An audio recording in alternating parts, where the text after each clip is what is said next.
Si tratta di fossili di milioni di anni, ma il loro ritrovamento a volte è avvenuto in piena città. Un progetto dell'Università di Cagliari mette in mostra fossili di squali, tartarughe e coccodrilli nel Museo di Geologia e Paleontologia dell'Ateneo. Davide Vannucci.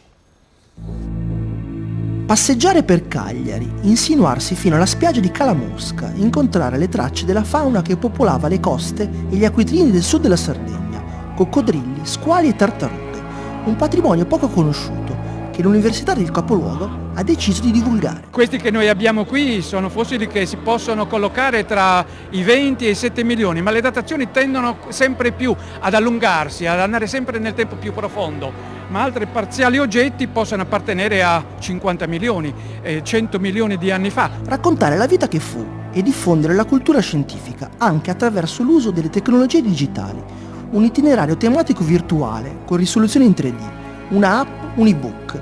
Essenziale il coinvolgimento di alcune scuole dell'isola, dal liceo Euclide di Cagliari a Liti di Tortolì. Siamo andati alla ricerca di fossili e rocce per la città di Cagliari e anche nel nostro territorio, in Ogliastra.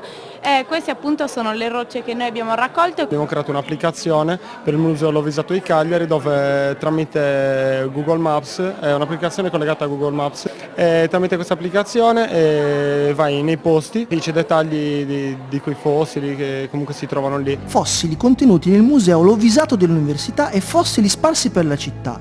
I ragazzi imparano che la scienza può essere divertente. Abbiamo realizzato dei progetti come appunto dei video sui tour e anche dei cruciverba, dei testi riguardanti Lovisato e Alberto della Marmora. I grandi